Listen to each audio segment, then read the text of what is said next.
presented by Dano Seasoning. Yum, yum, get you some. What's going on, everybody? Welcome into a special edition of the Sunbelt Syndicate with our host, TJ and Seth tonight. What's going on, everybody? As you are, baby. Yeah. Doing good, man. Doing good. Can't complain here. I know we got, a hurricane that hit Western North Carolina, got another one that hit Florida. So, of course, there's a bunch of people hurting right now, but life kind of goes on, and we got to get back to some stuff we know, which is sports, right? Absolutely. Rally behind sports there. But we'll touch on that. The standings. I'll add that to the screen while we get going here.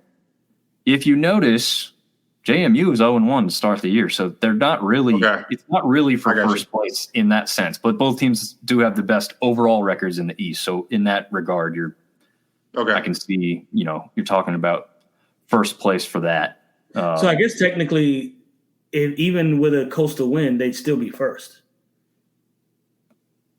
right? Well, I guess the head-to-head would matter. So no, JMU be first. Yeah, JMU would become first because they would both be 1-1 with the head-to-head. Yep. Right. Yeah. Okay, that makes sense. Man, what a get Petaway was for JMU. Yeah. Yeah. 100%. I was just going to say that. How smart does he look? So he moves on from UNC, who's ended up being not very good this year, right? I mean, they're not terrible, but they're just not great. And then he beats his former team, and now he's, a star on the other roster that he's on. Doesn't just beat him, hang 70 on him. That's it. Yeah. Yeah. I posted that video where he's like waving to the crowd. He's like, bye. Yeah. We talk about this on the baseball podcast, but JMU, man, just punching, clicking all the right numbers right now in the last, since they've joined the Sun Belt. I mean, top to bottom. I mean, at least the three big main ones with football, baseball, and basketball. Yeah, they're for sure. running the show, man. I think, too, and also, I know you guys know this, JMU recruits very well, right? That Harrisonburg area, obviously, that's not talent-rich, but if you talk about what they're competing against, when you got Virginia Tech, ODU, Liberty, Marshall, all of them kind of right in that Virginia area.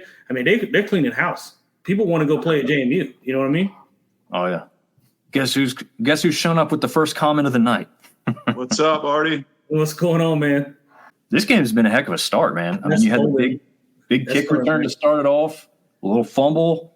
I mean, you were at the UNC game, Dom. I mean, just the feel of this game compared to the UNC game, looks like JMU's a little more conservative on the ground and throwing when they have to. Yeah. For what, like 800 yards against UNC? No. Yeah, I'm wondering if last week culture shocked them, or not culture shocked, but shocked them a little bit. Do we have to change a little bit of the aggressiveness because it kind of hurt them? They saw a really good team in defense of the Warhawks there in that one, but right. TJ Drigger saying JMU has had 2 O-linemen get hurt in this game. Not good. Yeah, absolutely. That I saw them go down, and the good thing about JMU is they recruit well. So they might be able to kind of plug and play, but we'll see what happens. But yeah, you get two O-linemen to go down. That is a tragedy. Yeah, absolutely. We have our first big guest of the night joining us. Please welcome to the stage from Locked On Sunbelt, Mr. Dave Schultz himself. What's going on, Dave? You guys got to do better than big guest. I'm the least big guest. I may be the first guest. You may be the only guest. Well, who knows? All right, well, that too. No, man, but we appreciate it. I like the polo. Thanks. Representing tonight. Representing just came from a team building dinner. So nice. TJ, I don't know if you've seen the update for Dave, but he's working up at Jim Beam now. Oh, how about that? Yeah. Nice. Look at that. That'll make a man jealous right there. That'll work. Wow. Yeah, I'd say that'll work. That's about 3/4 of it. Yeah. We got some more. Ooh, I'll show you. I got. What do I say? There's another quarter somewhere. Yes. There's probably a room over there somewhere. Came out. Oh, nice. That just came out, and so did this. So we got some of that. Oh, thank you for the free plugs. Yeah, there you go. All we ask in return is a little something. No. Well, yeah, my problem. I don't have a drinking problem yet. I just started working. I have a buying problem is my problem. Yeah. Most of those bottles were unopened is my problem. So Gotcha. Yeah. They age well though. Yeah. right. Yeah. Just let me know if you need my address. Yeah, there you go. So why was on a different subject? Why is Marshall favored against Georgia Southern? I saw you say that this morning, and I've not got the only reason I could think that they're favored is because the way the money rolled in, they're trying to, But that's not the way. But that's not where it starts. Marshall was the money was rolling in, and people are betting on Georgia Southern, right? Yeah, I would think I would put money on Georgia Southern over Marshall, but I guess if you're going off of Braxton's performance last week, maybe that's won a lot of people over. All right. I don't know. Well, I mean, but you get outliers, right? Like who a team is consistently versus what they do for one game. So I mean, I don't know. I mean, I'm not a football genius, but based on what I've seen from Georgia Southern the entire year, I would say it'd be silly to put your money anywhere else, right? Yeah. Put their money on something different than Georgia Southern. But that's what I mean. Yeah. Oh, yeah. But so Marshall is like 1-6 in their last 7 road games. Now, this year's road games are like Virginia Tech and Ohio State, so I don't know how much we can take with that. Yeah. And I think in the last 2 seasons at home under Clay, or the 2 seasons at home under Clay Helton, they're like 10-4. I just think winning on the road is really hard, right? Ask JMU going to Monroe. Ask Alabama at Vanderbilt.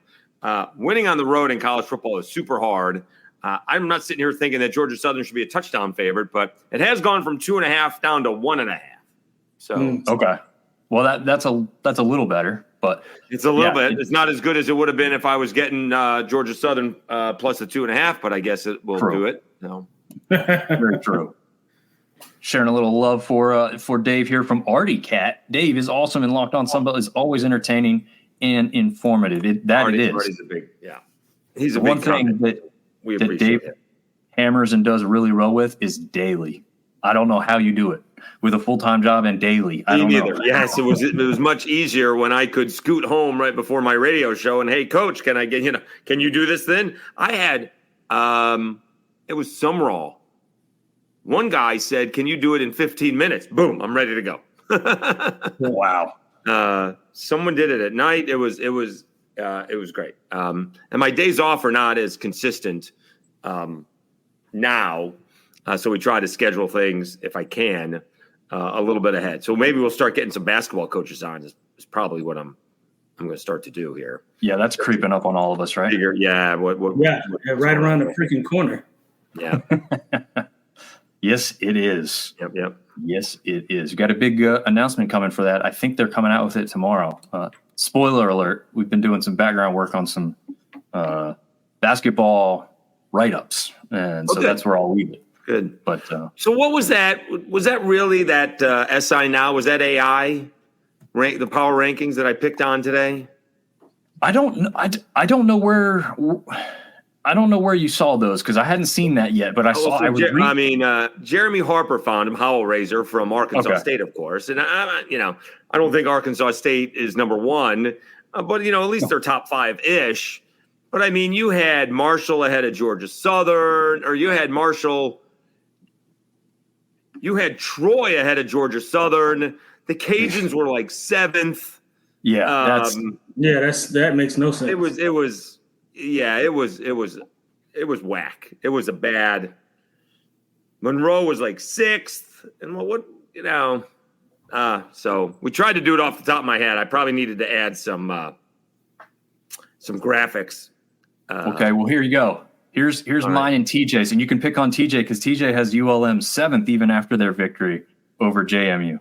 Listen, I moved them up. You did. I had them at 9th. Hold on. Yeah. So you still have JMU number 1 right now? Yes. I mean, Alabama's not number 1. They lost. Why is JMU still number 1? To me, it's strength of schedule. Whose strength of schedule? So JMU, well, I don't want to say strength of schedule, but the wins that they had were a little bit more impressive than the wins that I've seen Coastal have. But Coastal hasn't had an impressive win yet. That's my point. That's why JMU's number 1. Why is Coastal number 2? Because Coastal's 4-1. They haven't beaten anybody. Yeah, but you can't penalize them for playing who's on the schedule. I can. Yes, I can. They'll even up at the end of the year, but they haven't beaten anybody. They have not beat. They've played William and Mary. They barely got by Temple. Temple was surprising. They did play well against Old Dominion there for a minute, but Old Dominion hasn't beaten anybody. So, I'm not sure about Coastal as number 2. Not high on Texas State or Arkansas State, and ULM is down. Actually, 8 through 14 is pretty good. I think TJ hit his head. For mine or for Dom? What's that? For me or Dom, 8 through 14? 8 through 14 is pretty good. Okay. For TJ. Yeah. That's, I mean. So what would you change? My 1 through 7. Spots, but, my 1 through 7, what would you change? You put Coastal 1? I put the Cajuns 1. Okay. I mean, they have like a legit. I mean, I happen to believe Wake Forest may be the worst team in the ACC, but it doesn't matter. I was going to say that's not anything to brag about. Their only loss is to Tulane, and Tulane is really good. Yeah, that's fair. It wasn't an impressive win against Southern Miss, but the Cajuns hadn't beaten them in the 3 decades. So I'd have the Cajuns. I actually had the Cajuns 1, JMU 2. I had Texas State 3. ULM 4 and Arkansas State 5. I mean, based on what we've seen, you have Coastal all the way down at 6. Oh no, I had Coastal at 8. 8, right? They just haven't beaten anybody yet. Haven't beaten a soul. Oh, man, that's rough. And their wins haven't been impressive, right? Listen, I understand, I get it, but 8 that's a lot.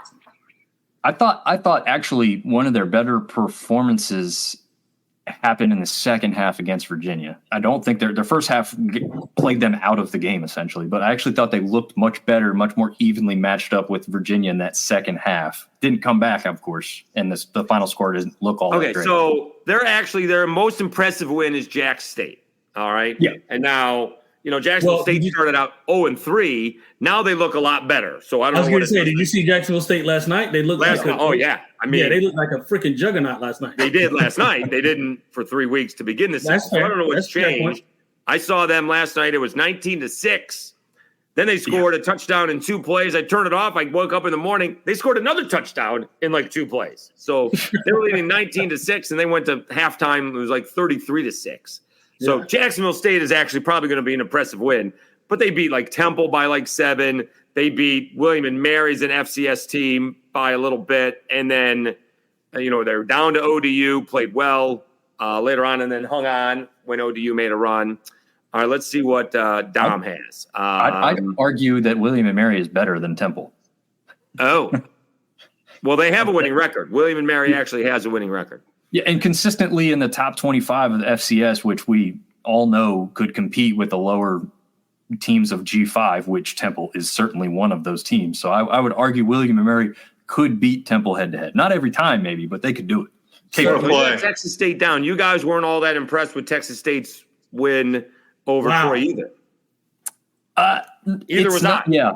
Either was I. Impressed, you're right. No, not like overly impressed. I mean, they did what they were supposed to do, I'd say. But yeah, it was an uneven game. It was an uneven game, and I won money on it anyway.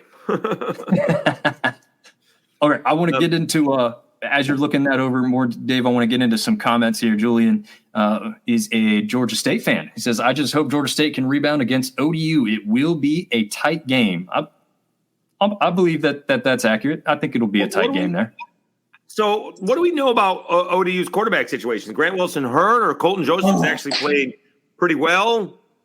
I've seen something that says Wilson is hurt still, but I would roll Colton Joseph, no doubt, in my mind after his performance last week. I think he's reminding me of the guy in this game actually with Vasco. He's going to beat you with his legs a little bit more than his arm because he's got to mature there a little bit, but sure, give him the time to do that because that's what he's going to need to do to develop. He needs the playing time. And how about Barnett the third? I mean, I thought I got stories last year that he had stage fright Like he was too nervous to play football, and Jordan McLeod comes in, wins Player of the Year, and he's having despite what happened last week, he's having a fantastic season. Yeah, he is. Although I still can't explain the Gardner-Webb situation. Yeah, that was very strange. Although they put that credit to Gardner-Webb, they did that to a few teams, really. So. Oh, okay. Yeah, Gardner-Webb's actually fairly decent this year. Yeah. Georgia Southern revealed new helmets, almost a sold-out crowd, hurricane hurting attendance, sadly. First true whiteout, going to be a great atmosphere. I'll be there to witness it, says TJ. Yeah, I put it up before, probably like 2 hours ago now, but the Deeper Than Hate rivalry, whiteout versus whiteout jersey. So I got JMU minus the 7.5 and the 60, and I'm going over 60. Yeah, I would have gone over 62. Yeah, I didn't take that one, but I saw it there, and it was tempting. I was going to take JMU with the minus 10. Well, the 60 might not. The 60 may look good if you get into the second half, but the way JMU's defense is playing, Coastal does not look good on offense. Yeah. Right, Georgia State needs to step up against Old Dominion. All right, I did not see any of that Georgia Southern Georgia State game. Not a bit. I did watch the Vanderbilt game. Yeah. The Vanderbilt game was good. I just saw the end of that because I was at that ECU app game driving back. I was watching that one, listening while I was driving, folks. Yeah, that was a come-from-ahead victory for Georgia State. Yes, it was. They had to keep fighting that off. Are we nervous Ricky Ronnie is going to be on the hot seat here? I think that situation has me thinking a lot similar to like Sean Clark. Like he seems to be well-liked enough. And well, I don't know if you have like, and we had this discussion about other coaches. Like it's really easy to get rid of a coach when not only have they not performing on the field, but they've got problems in the background. There may be some, but I don't know of any with Ricky Ronnie or Sean Clark. And when these guys are squeaky clean, it's a little harder to get rid of them. Well, yeah, but if you're coming from programs like so, and I'll just chime in here and just talk about Sean Clark at App State. The problem that they're having is that university, since I can remember, is used to winning, right? So you get these situations now where it's and you know, you got to think when App State first were bowl eligible, they won 7 bowl games in a row, right? So now you're getting yourself in a situation where you might not even be bowl eligible this season. There's a standard, is what you're trying to say. Absolutely, yeah. And so you know. The thing that, as much as I like Sean Clark as a person, this is a tradition set on winning, right? I mean, going back to the days that I played. And what's going to end up happening is being liked is only going to take you so far. I was told that he was going to lose his job before he got to the championship game last year. But I also happen to think this, and TJ, maybe you could fill me in on this. I don't think they're going to let him go after Helene. Nope. I don't think there's going to be the money to let him go after Helene. And and Dave, even if the money's there, it's a horrible look, right? Optics wise. Yes. I mean, yes. Yeah, you can't. Wins and losses, my man. I was going to say, it's a horrible look. I mean, listen, I get it. Hurricanes are a tragedy, and you know, these kinds of things happen, and I get it. And the city and the town, not city, Boone's not a city, but the town is going through a tumultuous situation right now. That said, though, wins matter, right? I mean, Seth just said it. Well, they do, but that's why I think he's going to be saved this year. But that's it. I mean, he was supposed to be going last year. I'm a big Sean Clark. I feel like it's detrimental to keep him at this point. Yeah, it's hurting the morale. Like I'm plugged in with a lot of former players. I'm plugged in with guys who are at the university now currently, and I'm not going to tell you everything that I've heard, but I know some people who have had conversations around what his future looks like, and it's not bright. Why did Nate Noel leave? Was that just NIL? Yeah. So a couple different things. NIL's part of it. The other part of it, he saw it was trending the way the program was trending, right?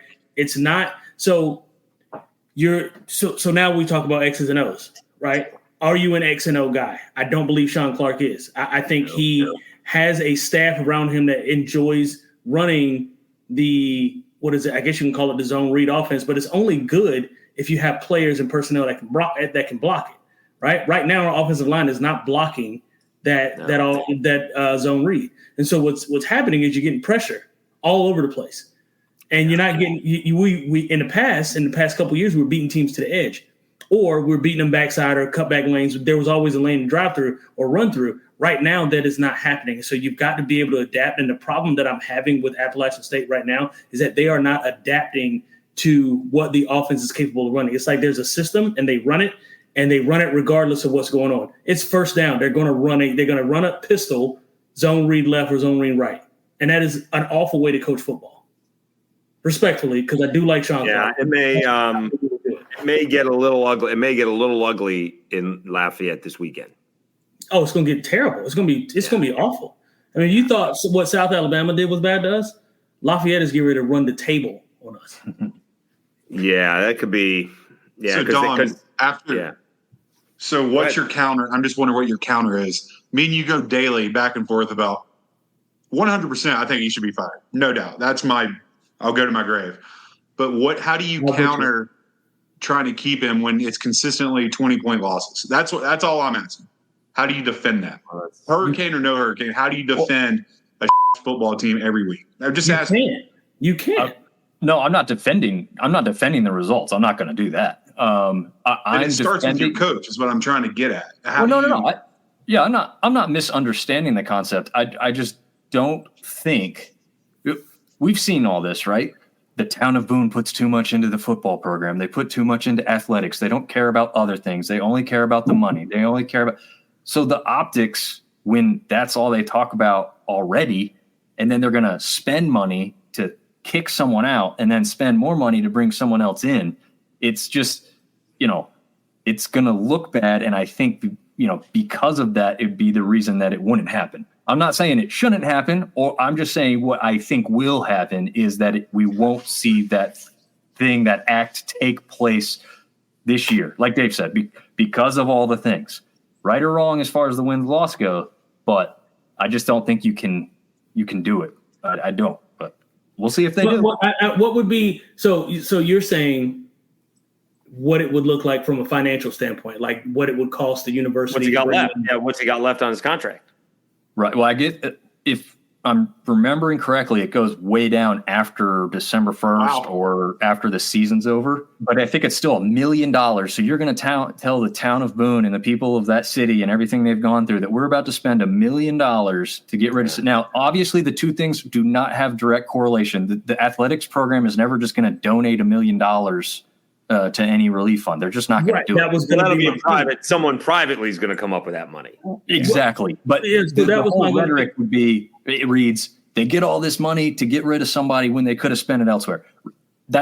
We know that's not the case. It was never going to be the case. They're never going to get this money and spend it elsewhere. They're only going to spend it in a certain purpose, but it's going to look horrible. It's going to look bad. It's going to continue to put them in the bad light. Seth can tell you this as a Boone resident. The college owns the town in many regards. They get to do whatever they want already, and people already hate that. So to make a move like that isn't going to do anybody any favors. So that's why I think it would happen the way it will. I agree with you, but it should say something at the end of the day that the dude's kept his job because one team was not bowl eligible to make their conference championship in a hurricane. That should tell you right there. That's all. I mean, but I respectfully agree with your point, but at the end of the day, no matter who your coaches are, your offensive coordinator, defensive coordinators, it's the head coach. And like TJ said, there is a standard, and that standard's not been held in 3 or 4 years. Do you want me to tell you why I do it? Why I would get rid of them? Yep. So when we played against South Alabama, I got a mass thread with a bunch of guys, former guys that played, about 10 or 12 of us. We're all texting each other. We're talking about the game. We're going to play by play, whatever, right? It got into the third quarter, and that was the first time in my entire life watching and or playing for App State that I saw them quit. They quit playing football. Yeah. Now, I think you saw me – I think I made a post about it on social – I can't remember if it was Instagram, wherever it was. That's the first time I've ever seen them quit. Mm-hmm. And that is indicative of coaching. That is, do you believe – are you being led the proper way? And again – this is no shot at Sean Clark in terms of the person or the man he is. Right. There's a difference between coaching talent and letting and allowing things to happen. You're letting teammates quit on each other. And for that reason alone is grounds for dismissal. I can't accept that. I can't accept, as a guy who played it and as a guy who is a lifelong fan and will forever be a fan of Appalachian State, I can't accept quitting. And I can tell when and you guys, you watched it, all you guys watch football long enough, you know when there's no effort being shown. There was zero effort. You can see that. I'm you don't have more to a baseball guy than a football guy, but you can see when effort. You don't have to have played to know when effort is not. That is one thing you don't have to. Yeah, you can see when effort. There was no effort in that football game. Yeah. Let's get to some more comments here and catch up on some of these. JMU has had one impressive win against a bad ACC opponent. I believe no wins against teams above 500, which is an argument to be made. And then Johnny Appleseed, I won't read the whole comment, but JMU beating a P5 team and putting up 70 is impressive. And then he's respectfully rude at the end. 70 points against. Yeah. It's one thing South Alabama putting up 87 points against Northwestern State. It's another thing they didn't put 70 points up against, Wake. They put 70 points up against Carolina. That's Carolina. Yeah.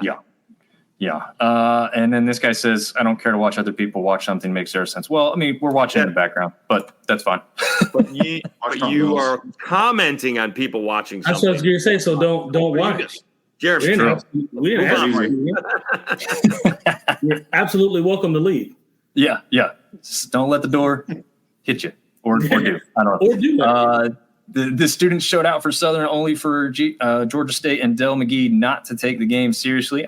I'll argue that they took the game seriously, but I think going in, TJ and I and maybe Dave and certainly Seth, thought Georgia Southern would come away with a victory in that game. But yeah, absolutely. Yeah. I don't think I thought it was going to be like that, but true. They did look pretty good. Artie Cat has a little bit of an update on Ben Bell, which we've been waiting word on. Still no definitive word, but it does look like he's looking for more money, which is the downside of college football as we know it anymore. Well, so this is it a downside? Who knows? TJ, you may be able to speak on this. Who knows what this could have been, right? But, Texas State, it works out for them because they get Jordan McLeod.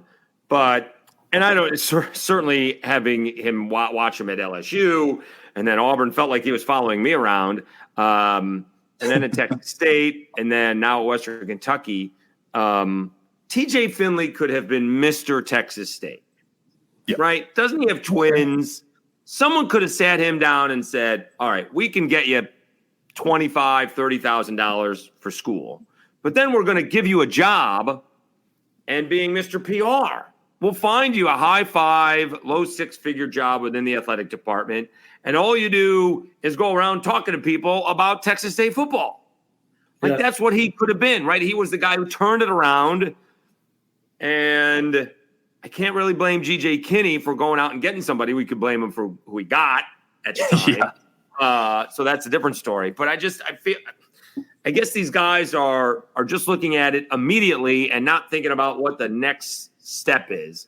Because T.J. Finley could have been set, right? Isn't it was Trotter for South Alabama, right? I think he started a handful of games. He's working for the athletic department. He went into the transfer portal for a week and a half, came back, and they've made sure that they've taken care of him. I think so. Going to graduate school. So there's a couple schools of thought, right? When it comes to that, I get what you're saying in terms of what the long term could look like. If you stay with the university, you could be set up for. I don't think that a lot of these kids are thinking about the long. We're all adults. We all, for the most part, have families, wives, mortgages, car payments, all of that kind of stuff that we're thinking about that we need to. These guys don't have that. They're kids, right? And so what they're looking at is what makes sense to me financially right now. And if you come from a situation, and I'll just speak for myself, coming from a situation where it wasn't necessarily at the poverty line, but we certainly weren't well off. Sure. And somebody shows you $100,000. Well, I'm going to go get $100,000 or even $50,000 worth that, whatever it is. Well, that's what I'm saying, because I don't think he got that because he ended up coming back to Texas State. That's the thing. It's hard to say. Yeah, it's hard to say. when it comes to those kinds of things, and that's part of the reason why I like NIL. But the other part too is that I think that there should be, these guys should have some sort of managers or something and somebody in place that's helping them make informed decisions. Because like you said, you know, you might take $100,000 now or $200,000 now, but if you, like you said, if you stay with the university, you set up, you know, 6-figure job for a lifetime. Or just for the next immediate, maybe gets his graduate degree, whatever the case is. It doesn't even have to be for 20 years. It just has to be, you're going to be able to buy diapers and put one thing having a kid at 23, it's another thing having twins, right? Yeah, and having to provide for, absolutely. Yeah, so someone could have said, hey, you know, I can tell you this. I'll tell you this. Someone told me that, and now he's starting, so maybe it's finally paying off, but Zeon Chris didn't get nearly as much money as he was supposed to.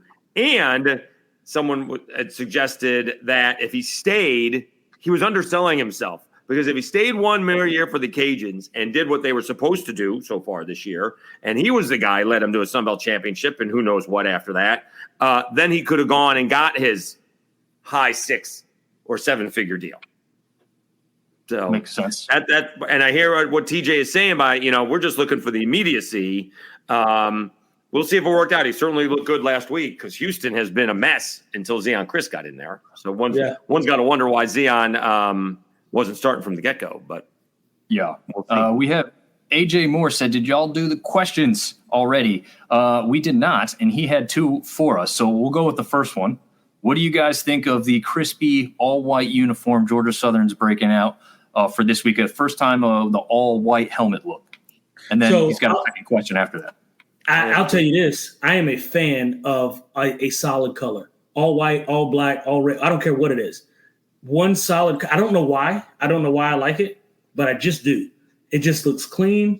It just looks, like he said, to use the word crispy, it just looks good. Now, you're not going to stay clean in all white, right? Like Penn State does a white out, but they don't wear white helmets. Their helmets are still blue. And it's like, well, what the hell is the point of that? They be all white. If you're going to be all white, be all white. So, no, I listen.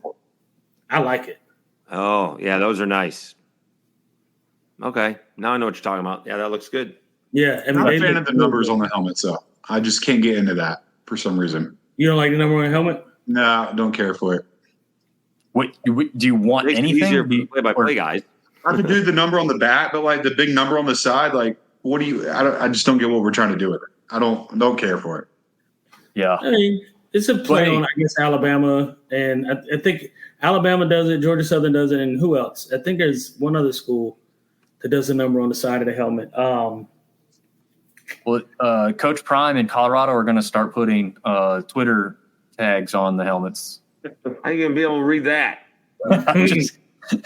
No, but did you see that the practice uniforms have their social media tags on them? Yeah, I like it. Who sees that? I mean, yeah, that's my thing is like, okay, I mean, I guess you can get pictured during the practice and that gets published somewhere, but at that point they've already found you. They're not going to look at a practice picture. Right. So, well, but everything Colorado does ends up on the internet, whether they post it or somebody else does. So somebody's going to see it. It's a good point. All right, couple other questions here. I don't know if this one's serious or not. John Gruden wants the Southern Miss head coaching gig. That would be you don't want John Gruden anywhere near your program. No, but name-wise, that would be interesting. He's all in for Southern Miss to fire Will Coaching search that ever comes up, John Gruden's related. No matter if it's Lenore Ryan football, John Gruden's always the name. No, why would I want? Yeah. No. Yeah, you might as well. You'd be better off. I don't even know. No. Why would we want that mess? Hey, as if TJ, one thing I've talked to Dom and Marv about. With any good coaching fire comes a candidate searching thread. So you're always watching plane trackers, message boards. I mean, everything comes along with it, man. I can't wait. Oh, yeah. That's the thing. Like, if there is, in fact, a coaching fire or hot seat or whatever, once that ticker starts rolling, and we're going to get all kinds of names. It's going to be fun. Southern Miss doesn't have racial issues with the volleyball mess with Favre. They're going to bring in John Gruden Right. That's what I'm getting at. Yeah, they've already got an issue with stealing money. Well, he didn't do it. They didn't do it, but Brett Favre did. Come on. From welfare individuals. You think they were the recipients of that money. Well, that's what I mean. Yeah, stealing from that population. You think they're going to bring in John Gruden, who? Yeah, let's not. Said all kind of. No, I don't know if you guys read the whole. Back to the NFL. Has he ever coached in college? And the other thing is, do you think they'll let him back in the NFL, and in what capacity? Because he's settling right now. I don't see it happening. All right, need one more. No chance. All right, need 7 more. Need 7 more in this half, baby. We're looking pretty good. All right, this one will kind of help roll into to AJ's question, but this one technically comes from TJ here. If Georgia Southern takes care of Marshall and JMU wins tonight, do you consider Southern versus JMU game a battle of who will most likely win the East? And to roll that into AJ's question, which was kind of look at Georgia Southern along the rest of the way to see what they might look like. That becomes, if they beat Coastal and have the leg up, and then Georgia Southern and JMU meet with possibly Georgia Southern having not had a conference loss and they beat James Madison, that's it, right? I mean, what else is going to happen there? Yeah, and I don't think it's a matter at this point of if they beat Coastal. I think it's how much, how many? By how many, and when do they call a dog off? Because this is getting out of control. All right, JMU seems to always have Coastal's number. Yeah, 29 is 36. One more touchdown would make it 43. So then we only need 3 scores. We only need 3 scores in the second half. We get one more touchdown in this half. We only need 3 scores in the second half. You think we'll get them? Combined. All you need is it doesn't even matter who scores them. That's my point. Right. Do you think we'll get them? Right. Yeah, I don't know. I haven't seen a lot of guys come out in blowouts. I don't understand that. True. If they get up, we'll just say, what is it? Let's say they get a stop and a score, and it's 36-7. All right. I think JMU got the ball to begin with. So say they get another stop and a score, and it's 43-7. Why would I want to play Barnett anymore? He's played 2.5 quarters. That's my point. I would take him out. But I have money on him to let him in there. But that was my point in talking about the 60, right? When I think it's well, but it's only a 7-point spread, so you're not thinking. If you take Barnett out, now maybe Coastal can score a little bit. Okay, that's fair. I get what you're saying. I get what you're saying. Okay. Although that coming in a hook is a bad line. I don't know. Let's remember Dylan Morris is the backup, so it's not like they're going to drop tremendously by putting the backup in. So, they could still put up points with him playing back there. I mean, what school did he come from again? Was it Washington? Yes. He was a starter at Washington before Penix. He played 2 years at Washington before Penix arrived from Indiana. Okay. Fun fact. I didn't know that. Yeah. And AJ Moore says, let's keep in mind Georgia Southern was leading twice against Boise. Yeah, that game was amazing. I knew it was going to be pretty good. Up like 20 straight points. Yeah, that's true. That's true. Well, now we know why. Ashton Genty is. I was going to say Genty is different. True. Yep. Also, it's 8:45 at night and my wife is vacuuming. I don't know what's going on. Take away Gentry and French's first game, Jen. Really? No kidding. Yeah. Thanks, TJ. Well, I think TJ is Captain Obvious over here. French was impressive. I actually thought. I mean, if you take away Patrick Mahomes from the Chiefs, right? Do they have Super Bowls? And the referees, right? And the referees take the. No, we're not doing that. We're not. No, I know. I'm just joking. We are not doing that. That's all over social media. Oh, the refs, it's scripted. They want Kansas City to win it all. I'm like, come on, guys. This really and the whole right now, I could be wrong about this because probably you'll get some Navy and Army guys in there. But it's like Signetti and Bryant Vincent got to be top 5 in Coach of the Year, both of them, right? Yes. Yeah. Yep. Sounds like it. It looks like it. And the cool thing about that, for even the people that don't like Signetti, I mean, he's taken half a Sun Belt All-Star team and he's winning games easily. So that's kind of cool for all of us to say, we saw these guys play. They Now too they haven't do. played anybody. Well, that's true. They haven't played anybody. They real. do get Ohio State later because Michigan stinks. They don't play Penn State. Yeah. So he very easily could go 11-1. And 11-1 is not a bad look. That's a really good look for Indiana. There's not too many 11-1. I'm not sure Anthony Thompson went 12-0 for Indiana.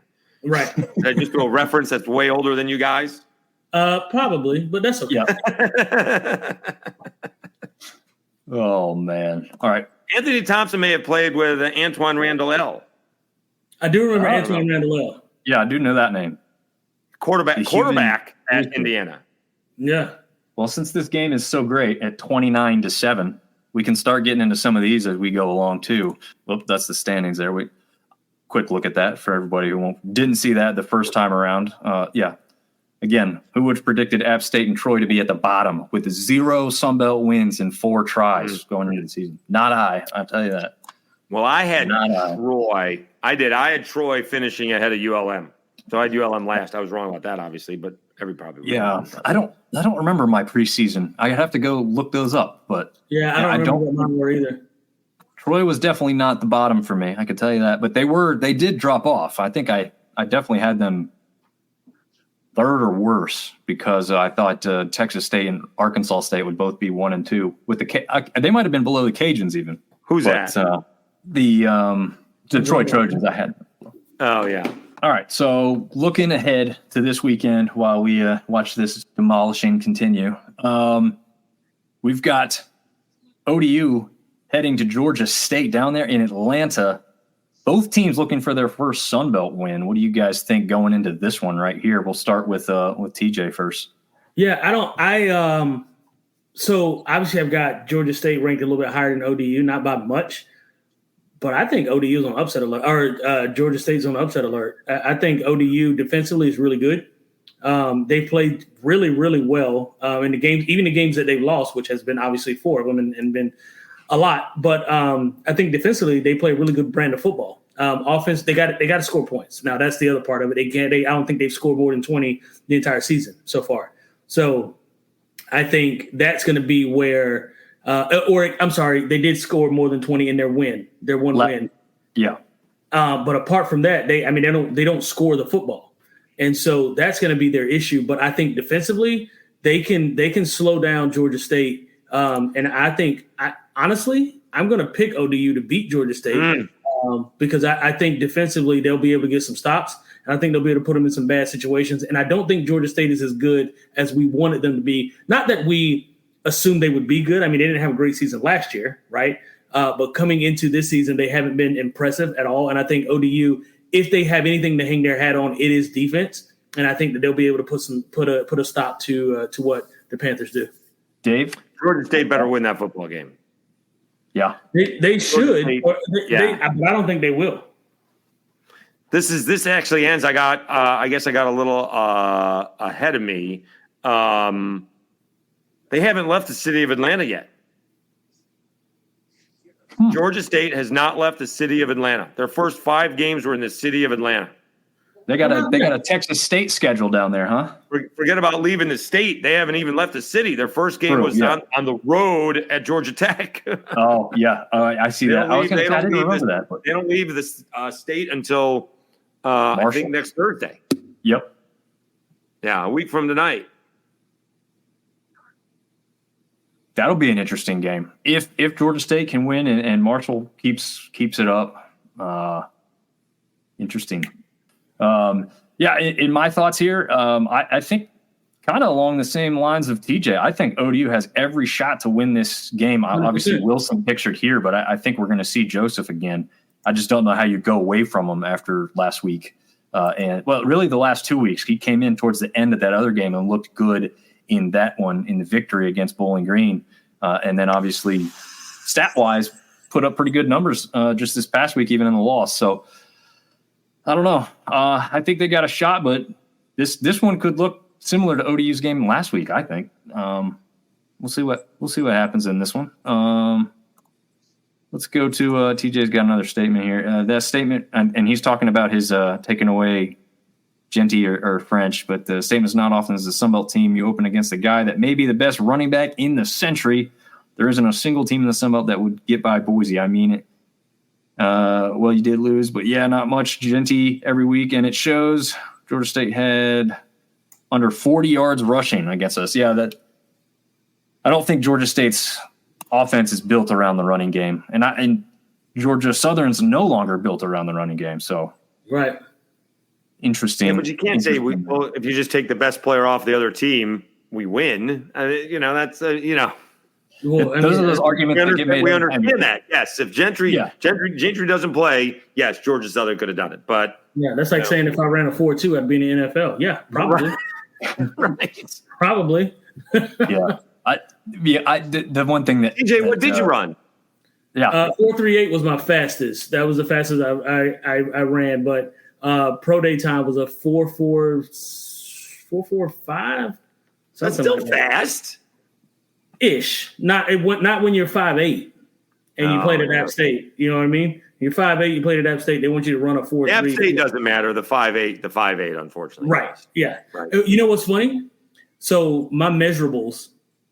So I did a pro day at App State, and then I did a pro day at Carolina.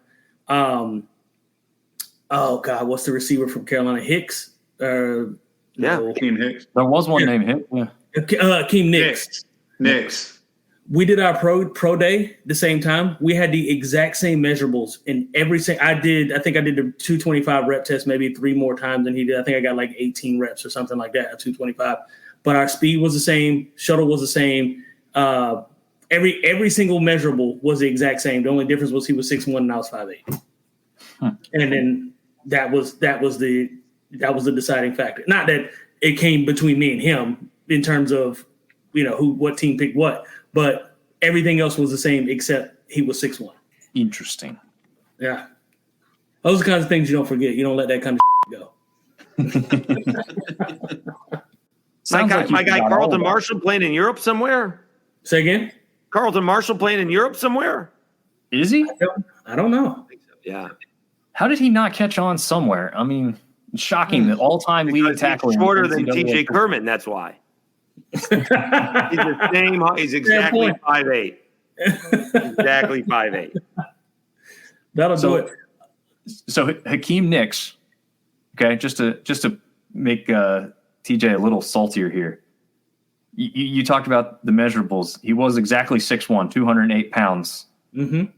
He was drafted in the first round at pick 29. I know. The same measurables as you. I know. Trust me. Listen, I know. Everything was the same. I know. TJ says, I know. Know all about it. 7-year NFL career. Jeez. And won a Super Bowl with the Giants. Yep. And was responsible for the catch on the sideline that put him in position to win the Super Bowl. Someone was listed at 5'10" at App State. No, I was not 5'10".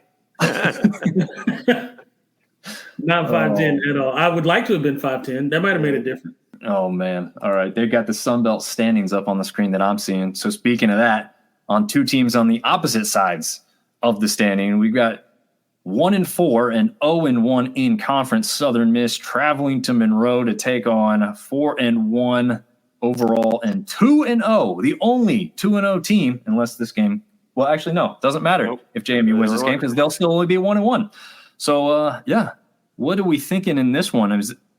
Is this like, Dave? I think you said it. We'll start from the bottom and go up this time, Dave. I think you said watch out a little bit. Just don't have. You're just going to waltz in there and win it, right? Yeah, can't have a letdown. You just can't have a letdown, right? They've had their biggest win in the better part of a decade.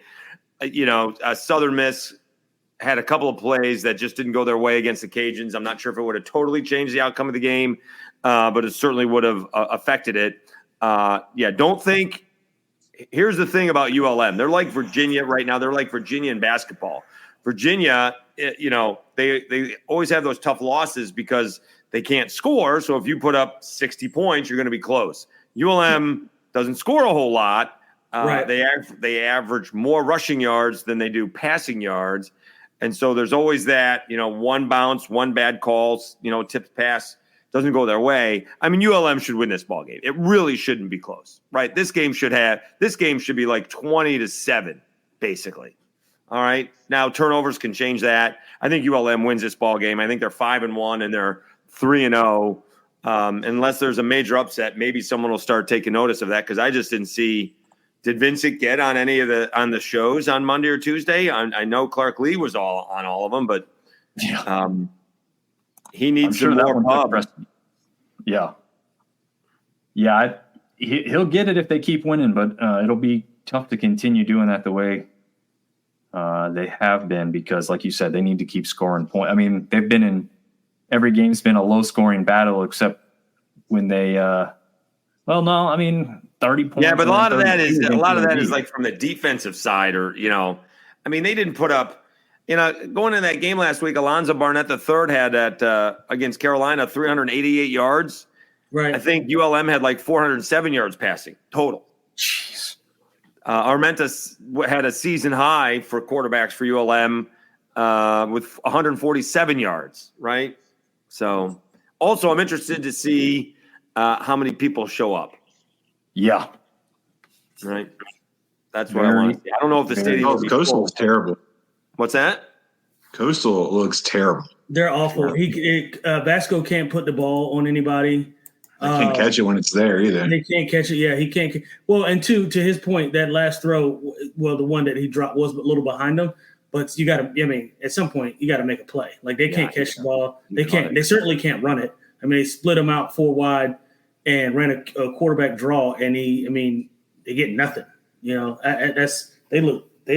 don't look good at all. That's going to certainly change my rankings going into next week. They don't look good. Now you're a believer in the bad. Well, listen, I had to I give you credit. I don't care how you win. I care that you win. Because at the end of the day, I'm all about that too, to be honest with you. But if you're grading against other teams, that's fair. And that's a fair. Who you beat and how you beat them has to be taken into consideration. Yeah, that's fair. And that's I'm all why about the win and move on.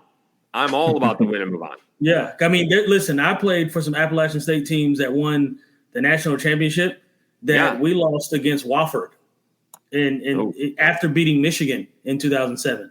We beat Michigan that year. Yeah, we beat Michigan, and then immediately the following week go to Wofford and play, and we lose to Wofford, and then like 4 or 5 games later we lose at home to Georgia Southern. So listen, it's just get there. I don't care how you do it, just get there. Does anyone think the move from General Booty to Armenta was a good and fruitful move? I think they'll move the ball better with Armenta back there than they did with Booty. Is that the guy you had on the show earlier in the summer? No, different guy. That was Mooney. I think that was a move out of necessity. So I think that's good. Yeah, they got to do something to get some morale, to get the morale going. I don't think. Listen, I mean, I don't know that it'll be a huge improvement, but it was, like you said, Dave, a necessity move, because you can't keep stirring the pot with the same ingredients. Right. You got to add some stuff in. Yeah. And what was it? I don't know who they put at quarterback for Southern Miss, because the other week when they brought in somebody to try and turn the tides, I think it was against Jacksonville State. The other guy also threw 2 interceptions after Rodemaker had already thrown 2. Yep. The quarterbacks combined for 0 touchdowns and 4 interceptions on the day. So I think I'm taking ULM in this one with that defense against these quarterbacks. I'd say so. Oh, man. All right, let's go to this next one. We've got Arkansas State, after they just barely get by South Alabama at the end. As Dave said, some questionable play calling there towards the end. But they go on the road to Texas State. Again, Texas State has not left the state of Texas yet. So they've gone, from San Marcos down to Houston for a game. And then everything else has pretty much been at home there. Does the winning continue for Texas State, or does Arkansas State keep it rolling? TJ, let's start with you first there. Yeah, I got Texas State by a lot. I mean, by 10 plus. I think the line is 14-point favorite. Yeah. Yeah, I was going to say, I think the line is like 14.5 or something like that. I got them by 10 plus easily. I don't see this being a close game at all. I think what Texas State is doing offensively, they're not going to be able to be matched with. I think they're going to be able to put the ball anywhere they want in terms of slinging it all over the field. They're going to run the ball well. They're going to block. Their offensive line averages, I think, like 290 across the board. So, I mean, they're going to be able to run the ball. They're going to be able to pretty much do whatever they want offensively. They got to get a little better on defense, right? Got to get some stops and register some punts. I assume they'll get, I would say maybe 2 to 3 punts, and that is going to be what puts them over the top. But I got Texas going away. Texas State going away. I don't think this is going to be relatively close. Dave, what are your thoughts on that? I just don't know what to make about Arkansas State yet. I mean, I do think, that was yesterday's topic, sophomore slump or progress. And I think Rayner has made progress, because I think last year we saw when things weren't going his way, he tried to push it. And he didn't do that against South Alabama, didn't need to, because what South Alabama was playing defensively. And then, Texas State just let Sam Houston not come back only once, but come back twice in that ball game. So I don't know what to make about that. Do they lose focus? I don't know how that happens. And then you still got G.J. Kinney going for it on like 4th and 2 at his own 27-yard line or 24-yard line. I don't know what So I'm confused about that. I think Texas State wins it, but I think it'll be a little bit closer. Okay. Here we've got some hardcore Red Wolves fans in the chat right now, because Ben James is saying y'all underestimated A-State last week, so underestimate the Wolves again and see those Red Wolves win. Followed up by Chris Howell, PhD. Did you also say that when Arkansas State beat them 77-31 last year? Yeah, he's got a point. This ain't last year, my boy. Yeah, but that was such a fluky game with a bunch of turnovers and kickoff returns. That had nothing. Yeah. No, we didn't see that. But that game was in Jonesboro, right? This game is in San Marcos. True. It's also true. Yeah, and we know San Marcos is really coming alive with the student section and filling up that stadium. It's going to be a raucous crowd in there for that one. And I've got the same questions you do, Dave, as far as Jalen Rayner is concerned. We saw the accolades off the offseason with the Manning Passing Academy award for the best collegiate passer at the camp and everything. And just, I was hoping that they would put more of a scare into Michigan or Iowa State. And unfortunately, those two games were not close. I know the final score against Michigan was somewhat close, but when you watch the game, that one was never in question. But we'll see. Ben James is bringing out the stats even more. A-State leads all time against Texas State 7-4. But again, you keep telling me about the history. I don't. I'll give you a history. They're 2-6 on the road in the last 8 ball games, and their 2 wins are against UMass and ULM. Yeah, there's some history for you. Put that in your pipe and smoke it. Again, I'm not sure Arkansas State's going to get blown out, but Texas State's going to win. Yeah, I'm not predicting a blowout, but I'm predicting 10 or plus. I mean, I don't consider a 10-point win a blowout, but I do have them by 10 or better. I don't think that they can stop them. Yeah, I think the Texas State defense is a little underrated. I think because of what the offense has been able to do, I think Texas State defensively, they're not amazing. They're not blowing me away. Don't get me wrong, but I think they're still pretty talented and can get after some people. So. Well, that's true among the nation's leaders in sacks, but they're all risk reward. If you just pick up the blitzer, yeah, gotta love a hater like TJ is what Chris says. Texas State hasn't really played anyone other than Arizona State. Well, I'd say they played Sam Houston State, and that was the one that they let slip away too. And they played UTSA. Yeah. Well, but UTSA is awful. I will say that they are. Who has Arkansas State played that they played well against? True. Yeah, they almost lost the first game to Central Arkansas. Iowa State hadn't scored 21. Iowa State hadn't scored 21 points, and they were favored by 21 points against Arkansas State, and then they put up 50. Something like that, right? Yeah. I mean, listen. You get the stats are the stats, and I don't want to poo-poo right on Arkansas State. They're a decent football team. I just don't think they match up well. We'll find out. That's what Saturdays are for. We'll find out. I don't think it'll be relative. I mean, define close. Like what is close to me? Like I said, close is anywhere under 7 points. I don't think it'll be that close. I'm starting to think it may not be. It may not be that close. Yeah, We'll see. I I'm not sure Arkansas State's going to have to do it with defense. I don't think Arkansas State's going to be able to do it with offense. Well, and they can't do it with defense because they really haven't stopped anybody. They did a good job of stopping Gio Lopez in South Alabama last week. That's fair. But that was at home.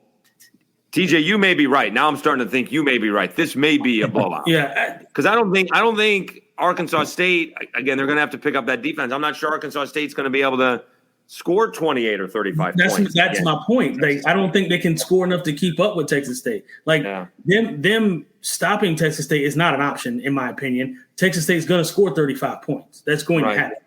Right. And Arkansas State hasn't shown me at all that they can score 30 this year. No, not last week, right? Yeah. Sam Houston State is Conference USA. Well, yeah, I would typically agree, but then when they come and beat one of our teams, then we have to give them some kind of credit. Otherwise, we say that's like saying our conference really isn't all that great. So we got to have something there. Right. Chris L says we've not blown anyone away, but found ways to win against everyone besides our top 20 or 2 top 20 teams. That's what I agree with. Yes, yeah. I totally agree with that. Right. No. Raynor's going to go. Well, I'll be honest. I've been waiting for Raynor to go off all season. I haven't seen it yet. Well, he went off against South Alabama. They just didn't finish. He had like 350 yards in the air. They just didn't put it in the end zone until the end. True. Rucker had like 178 yards, no touchdowns. Like twice the length of the field, 0 TDs. It was kind of crazy.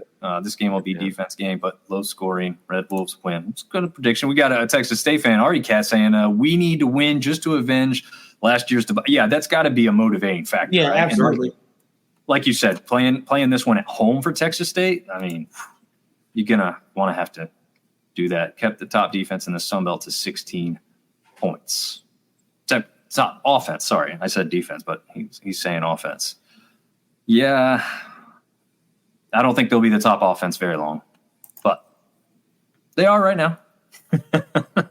Man, the Red Wolves are just going off in this chat right now.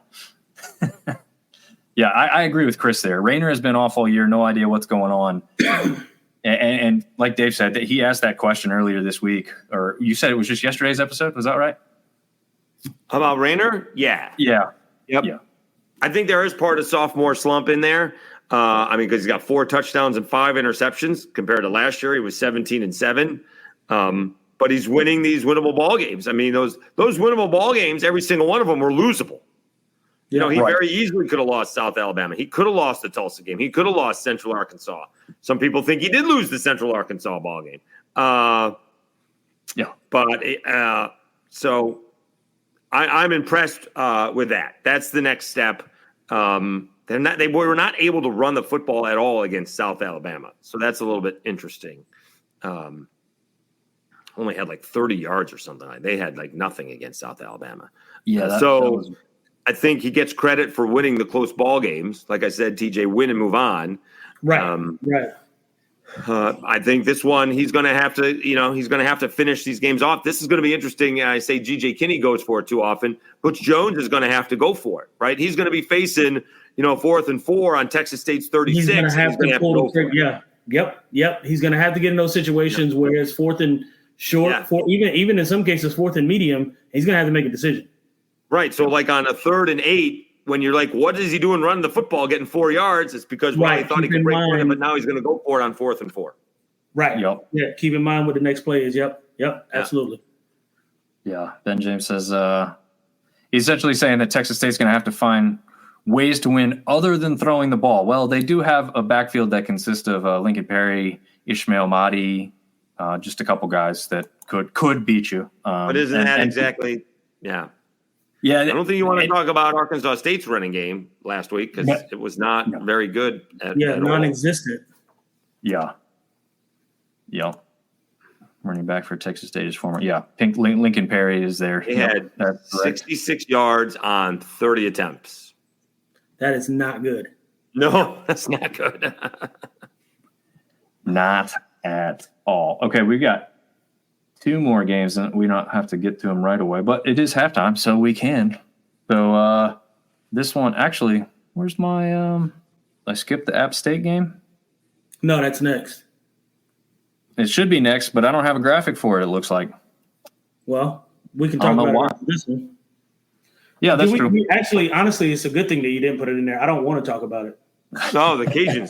You don't have a Cajun one? Yeah. Yeah, I don't want to talk because I got to pick with my head. He lost the App State. Yeah, who buys that? He lost the App State graphic. Come on, no one's buying that. Yeah. I do want to know what I did with it because I specifically remember making one. Yeah, I wouldn't have put it in there either because, listen, I'll keep this short and I'll keep it simple. App State has not been impressive at all this year. We don't stop anybody. That's first thing. And when we don't run the ball well, right? And then when we're in pass situations, they're obvious pass situations. And that's the issue that I've been having with Appalachian State. We don't put ourselves in advantageous situations on first down. And when you're on first down, that's when sometimes you got to take your shot. And we don't do that well enough or at all. First down is not a rundown every single time. At some point, Sean Clark's got to veto whatever the offensive coordinator is calling. And we've got to put the ball in the air. We've got to make some changes. We've got to shake it up. And we have, for the love of God, have got to do more than zone read right and zone read left out of pistol. Everybody in the stadium knows it's coming. Yep. My son was watching the game the other night and was like, "Hey, Daddy, are they going to run it again? It's first down." And I'm like, and he's 7. And I'm not even making that up. Like, he's 7, and he said that to me. And I'm like, yeah, it looks like we're going to run the ball. And guess what they did? They ran the football. We cannot be that predictable on first and second down. It's bad. Cajuns, they need to finish. Last week they didn't finish. Robert Williams dropped a touchdown pass. They kicked a couple too many field goals, but Southern Miss wasn't doing anything offensively. Again, a couple plays didn't go their way. They called a great fake punt, and then the lineman held the one Cajun guy that was going to make a play, but even if he didn't hold him, just move in front of him, and the punter was going to get the first down. It may not have been his biggest gain, but it would have been a first down. And then the Cajuns tackle the running back coming out of the backfield right in front of Will Hall, and he's throwing a conniption. And so, you get that call or you make that play, and I don't think the outcome would have been different. So we'll see if the Cajuns weren't as crisp on offense as they should have been. They're at home. It should be a big crowd. Again, somehow they're averaging more in 2/3 of a stadium than they do in a full stadium. I don't understand. The line is still giving App State a bunch of respect. They shouldn't. They should not. What is it? 14 points, right? They got beat up pretty well last week against Marshall. They're still dealing with the after effects of Helene. I don't want to. Sorry, Dave. I didn't mean to cut you off, but respectfully to the community of Appalachian State, I don't want to put what we look like this season on Helene, right? Like, I get that Helene has been, I know what you're saying, right? Like, we're fighting that battle. We're coming off, and I get all of that. But this goes beyond that. They're not a good football team. They're just not. Right. Well, I couldn't imagine trying to play a football game last week. Sure. No, listen, I get it. I'm right there with you. Things are back to normal-ish now for these kids, but they certainly weren't last week. Yeah, so. but even still with that, they weren't good against Clemson. They weren't. Which I don't imagine. Listen, it's Clemson, and they look pretty decent this year. But they weren't good against South Alabama at all. No, they weren't. They're not a good football team, and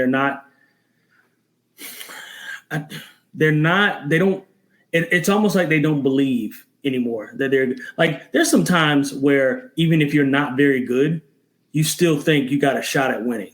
There's times that I think that this team thinks that they don't believe that they can win. And that's not okay. Yeah. Well, Chris Howe is asking, what's the biggest issue with App? Here's what I'll tell you is the biggest issue. They can't run the ball and they can't stop the run. Well, yeah. So on the offensive side, it's very clear and easy to me. Like you said, that's where a lot of the problems lie. The defense is an issue too. You can't ignore that. But App State still has, even with this record they currently have, even with the disappointment they currently have, they still have the number 1 passing offense in this conference right now. Number 1. They're 8th in rushing. So don't run.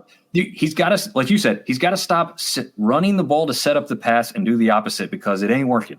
So yeah, but here's my thing. It's easy to be number 1 in passing if that's all you can do.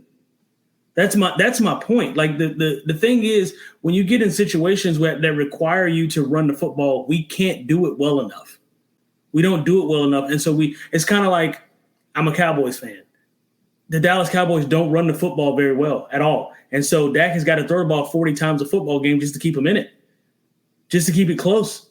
And, then you get mad at Dak Prescott for throwing an interception. Well, you got Joey Aguilar back there throwing picks because he's got to force the football at sometimes because we can't run the ball on first down or second down. You can't run the ball. And so when you can't run the ball, you put your quarterback in harm's way. When you've got him where he should be throwing the ball maybe 20 to 25 times a game, he's throwing the ball 30, 35 times a football game.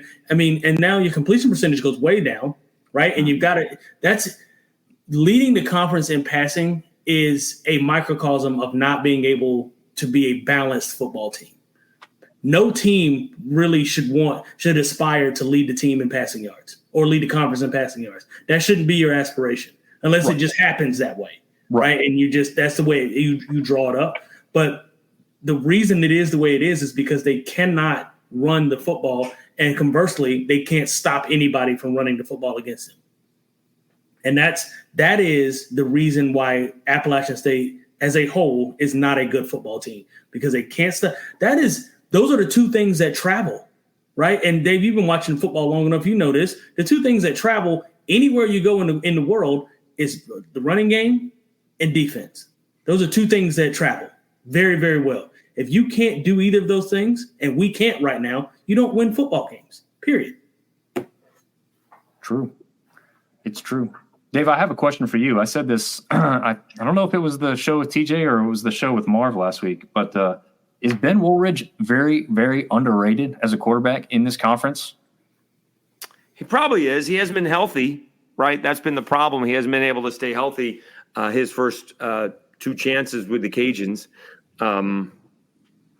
Didn't play well last year against ODU, and then put him in a spot where he had first and goal inside the 10-yard line, and give ODU credit for making a goal line stand. He's played well this year, and they have a ton of weapons. The offensive line is good. The running backs are good. The tight ends are good. He spreads the ball around, and we went from are they overrated to could they contend? When those win totals came out and it was 8.5, like, what are we doing here? And then all of a sudden you're like, oh, they have all this talent. We're just wondering about the quarterback. No surprise that it was Ben Woolridge. Chandler Fields is a good backup quarterback in college football. All right, he's a little bit small. He can come in there and make some plays when he needs to, but I'm not sure he could do it on a regular basis. Ben can throw the deep ball. I wouldn't say he's sneaky quick. He may be sneaky quick, but he's not sneaky fast. He had a chance at a bootleg against Wake and couldn't get there. Did turn the corner on a bootleg against Southern Miss. So he is, I would say, sneaky athletic, but more quick than fast. He can make that first move, but he doesn't have a second gear or anything like that. Right. I think at 6'3", he's got that long stride, is what you're saying. I think that's it. Feet aren't moving real fast, but he's making up ground because of that. He's having a really good year. Where is he? I haven't even done that. Where is he in Sunbelt stats passing? Let's see. I can go to the leaders real quick. He is passing wise. Oh, wow. He's at 6th. I would not have assumed that. But actually, it makes a little more sense when you see who's above him. Barnett, Lopez, Veyer, which has actually a little bit of that one's a surprise. McLeod and Aguilar, obviously number 2 and 1 there. Veyer's the only one that's kind of surprising me that's up there in 3rd right now from Georgia State. The one that doesn't look like his last name is Veyer at all. Yeah, Georgia State throws it all over the yard, though. So as much as it is surprising, they do throw it a lot. He's got 10 touchdowns. How many interceptions does he have, though? What is this based on? Is this based on yards? Yeah, I think it's just yards. It is just yards, yes. Actually, no, because that's why Veyer's up there so high, because he's not got as many yards. So it's average per game. Gotcha. Okay, so Woolridge jumped up one spot to 5th if you go by the yards. Okay, but so it's average per game? Yeah, I think that's what it was.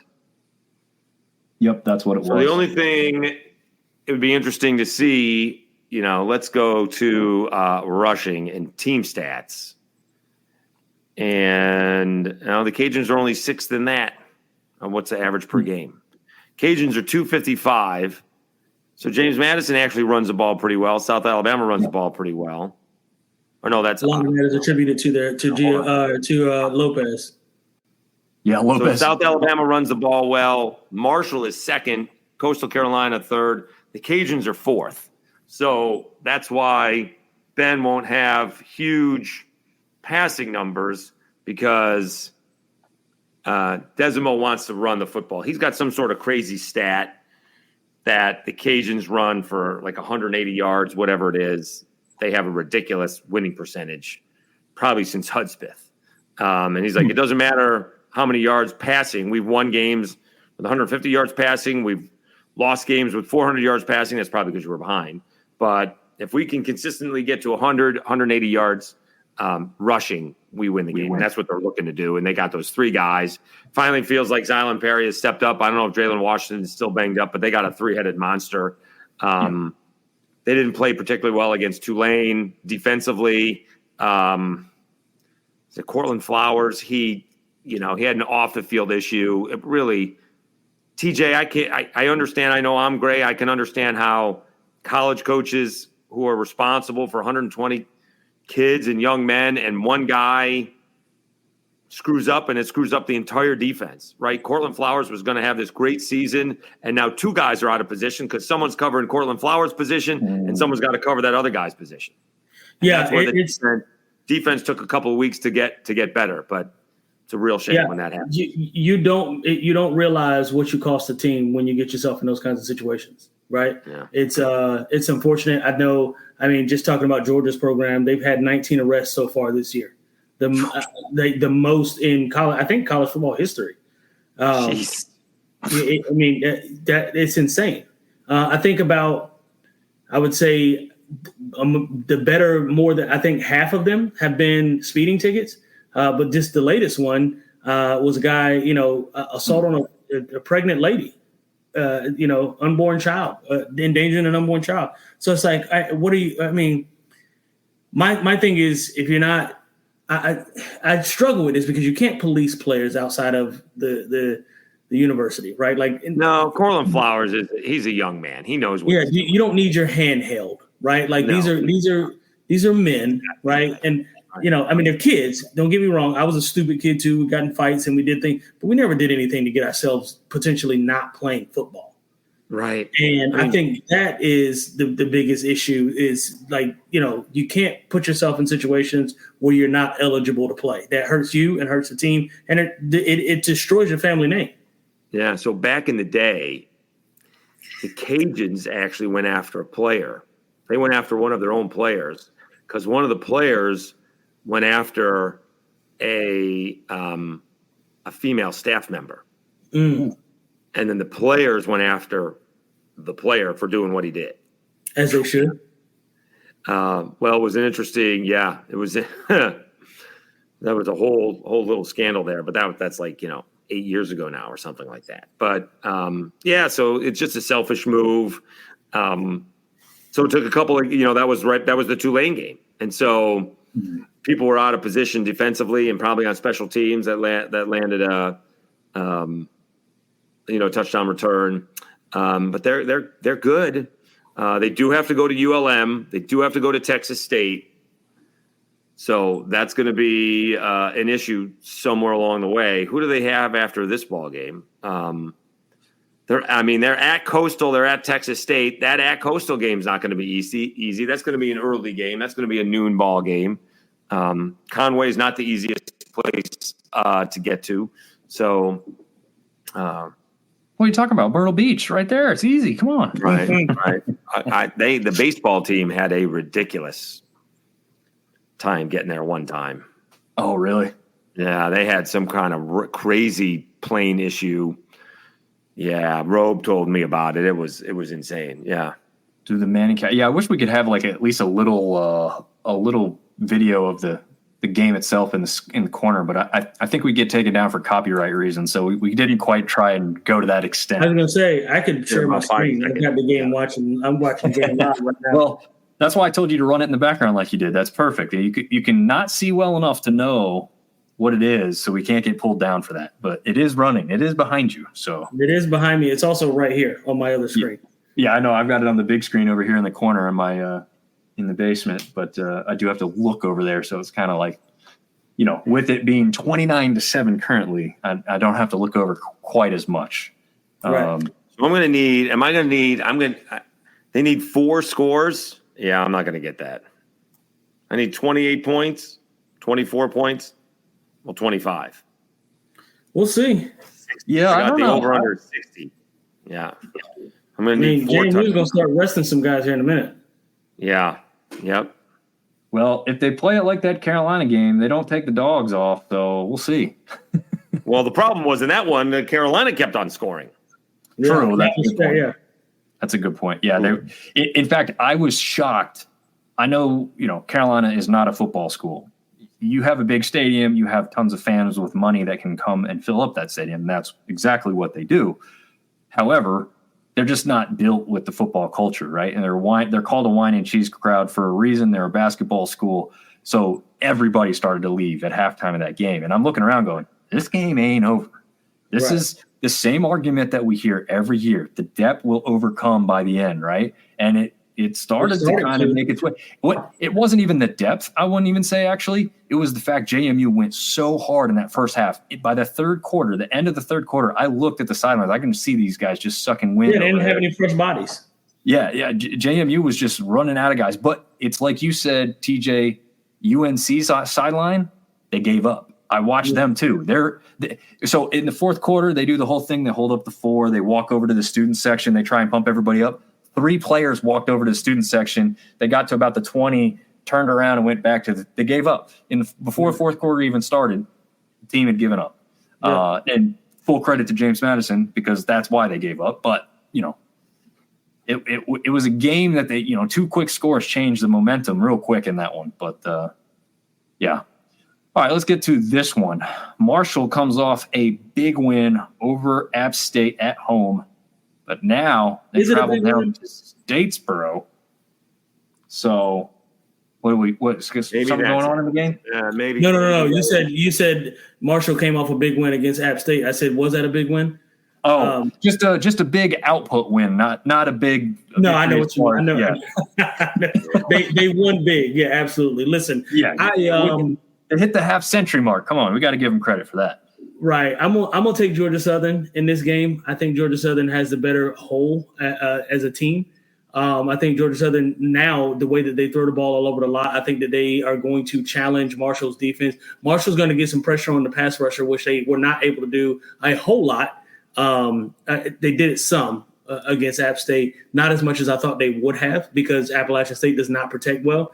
And if they didn't do well against us, I don't think they're going to do that well against Georgia Southern in terms of getting any kind of pass rush game together. So I'm taking Georgia Southern. What's the spread here? Marshall by 1.5. Yeah, that's the one Dave was talking about earlier this morning. 2.5. Yeah. Okay. It's come down even more. Yeah. They're giving Marshall a lot of respect. What is this? This is in and it's in Statesboro. Wow. In Statesboro, yeah. Yeah, I'm certainly not going with Marshall in Statesboro to win. It's hot down there, man. It's not the same as playing up in Virginia or in West Virginia. No, it's in Virginia. West Virginia. It is West Virginia. Okay, yeah. Then it's not like playing in West Virginia, and it's going to be 80, 85 degrees, during the day. Well, I guess this is at night, so probably won't be that hot. Might not be that big of a difference. Still, I got Georgia Southern. Not by a lot, but certainly have them winning. I'll go next, I guess, and say this one's I can see why the spread is close. I agree with David. I would have thought Georgia Southern would have been on the better end of that. But when you start looking at it, I guess I can see a little bit because you've got Braylon Bresson had a great week last week. I don't even know if he's going to be the starter, though, right? I mean, like Stone Earl was out because of the injury, not necessarily because he's done anything wrong. So who's even going to start the game next? I don't know exactly. But you do have A.J. Turner, who is the leading rusher in the entire conference right now with 443 yards. Only has, this is shocking part though, so only 2 touchdowns with all those yards. Fluff Bothwell is second leading rusher at 408, has 6 touchdowns to his credit. Now, He's ridiculous. maybe Dave might know. How many of those came against Northwestern State? Maybe that's the question you got to ask. No, he's had a bunch of them came against App. That's true, too. He's been fan. I don't know what happened last week. He didn't play very much or run the ball very much last week. I don't know why. Against Northwestern State, I mean, at one point in time, this kid was averaging like 10 yards a pop. Yep. So I think it's down to 6 now or something like that. That was always going to come down, though, right? Sure. Yeah. But no, he's been fantastic. Let's see. Is it in there? Let's see. Oh, no, he's averaging 7.3 yards a carry. AJ Turner from Marshall is averaging 10 yards a carry. My goodness. Okay. Yeah, and he's done it against some pretty good teams. Obviously, he didn't have that kind of average against like Ohio State and such. But I mean, you got to think that game goes on his record and he's still averaging the 7.3. That's pretty good. I don't know. The more I've looked at this one as we've gone along and talked about it, yeah, I see why Marshall's getting a lot more respect. And they've got Mike Green on the defensive side, who is, if he's not a surefire NFL draft pick, I don't know how he wouldn't be, because he's just all over the field. If you're watching a game and you don't notice him, something's wrong with your eyesight. I guess that's the dynamic, right? Georgia Southern can score quickly with that spread offense, the fast-paced aspect that they have, but the defense is a question mark. And if Marshall put up 50 last week against App State, not that they have a good defense right now, but could they do that type of thing against Georgia Southern? You then really just have to ask the question, is Marshall stopping them defensively to kind of even that out? I could see more and more why it's a coin toss. Yeah. Chris House says he tried, but the horrible, quote, Arkansas State defense stopped Fluff. Well, I don't know if we said Arkansas State's defense was horrible. Just, I don't know if they're upper echelon either. That's fair. Arkansas State sacks against 9th.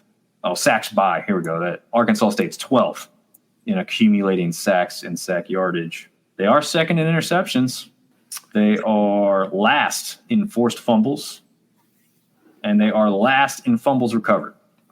So, yeah, I mean, defense isn't tremendous, but it does get the job done. Southern by 9. He's got Southern by 9 in this one. Interesting. I could see that. I could see it, especially like Dave said. I mean, down there in Statesboro, they play very well. Georgia Southern went up to James Madison just last year and got beat pretty badly. But the year before that, when James Madison came down, heavily favored, they got taken care of by Georgia Southern down there. I think JMU was ranked in that one. Is that right? Am I remembering correctly in that? What's that? The game, I think it was 2 years ago now, because Georgia Southern just went to James Madison last year. But the year before, JMU came down to Statesboro as the ranked team, and I think Georgia Southern beat them in that game. No, that was last year. Wasn't that last year? That was Georgia Southern beat JMU last year on game day, when game day was there. No, that was App State. I was there for that one. I'm looking it up now. I think it was 2 seasons ago down there in Statesboro, in 2022 season. Let's see. Yes, they beat James Madison, who was ranked number 25, 45-38 down there at Polson. All right. Van Treese was the reason, because he went for 578 yards through the air. That'll do it. Yep.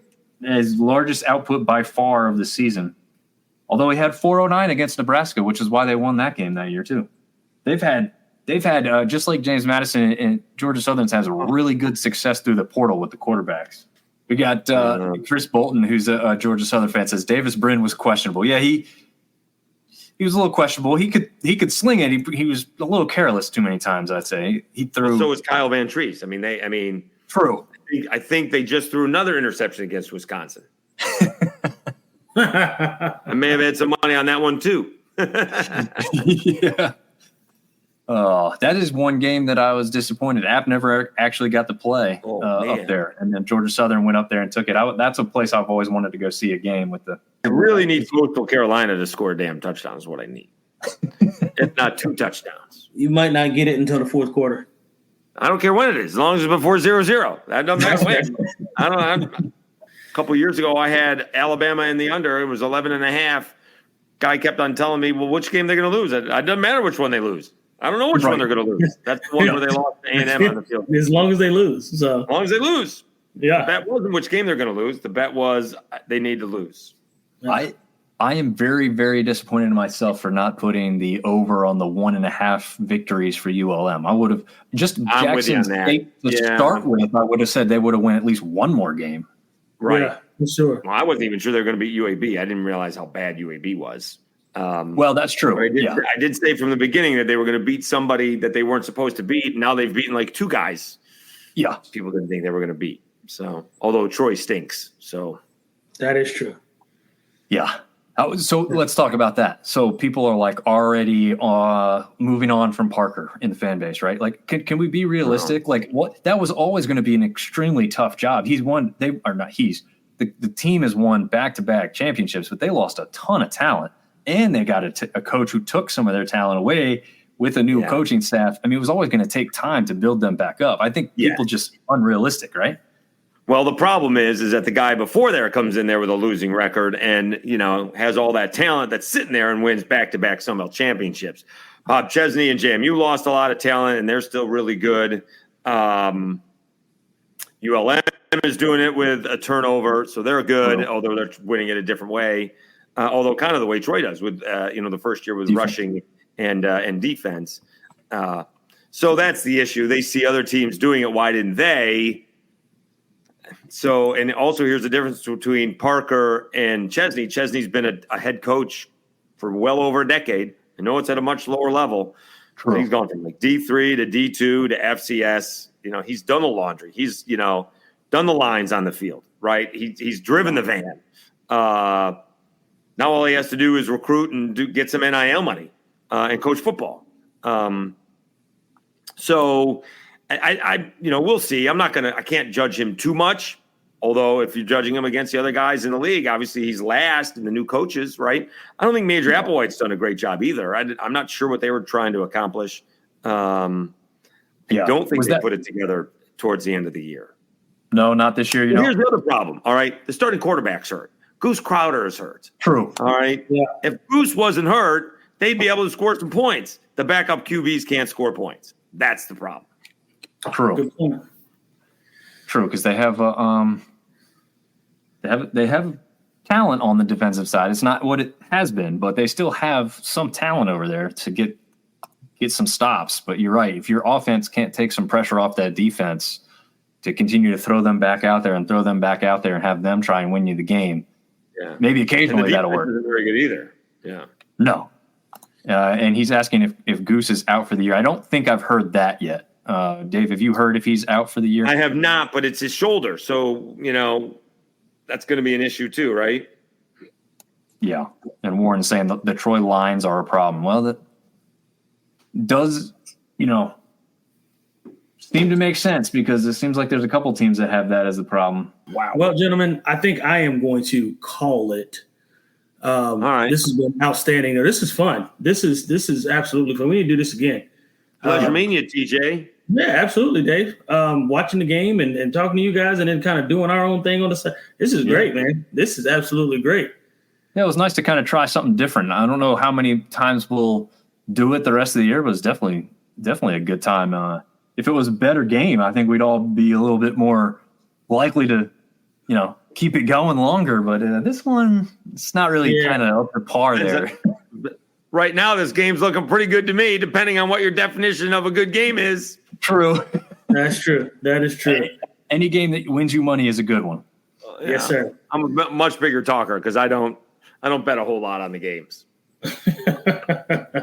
Just enough to keep it interesting. Although last week I started out 6-0, and then I had Clemson, Cajuns, and South Alabama all on the road, which wasn't probably pretty bright.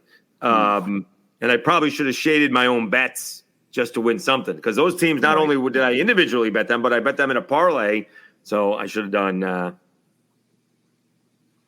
I should have bet against myself just in case. Little insurance policy. Yeah, for sure. So who's on the shirt real quick before you go, TJ? Oh, that's Nipsey Hussle. Blue laces. Yes, sir. Oh, now I see it. I was before. He's like, is it a wolf? And I'm like, what am I looking at? Now it's a guy. Yeah. Nipsey Hussle. Yeah. I guess it's because we could only see, sometimes it's kind of close to your name there on the thing, so you couldn't necessarily see. Oh, what yeah. it was. Sliding over, yeah. And then also his name's right here. Right. Nice. Yeah. So, all right. Well, gents, it's been fun. I am going to take it out of here, and you guys enjoy. Yeah. No, we'll call it all here because I think that's kind of run its course, but it was a good time. It's kind of close to a typical episode, but we'll let everybody else enjoy the rest of their night, and we'll put this out on the audio version for everybody to listen to tomorrow. Have a good one, guys. See you guys. Thanks for joining us, Dave. Later.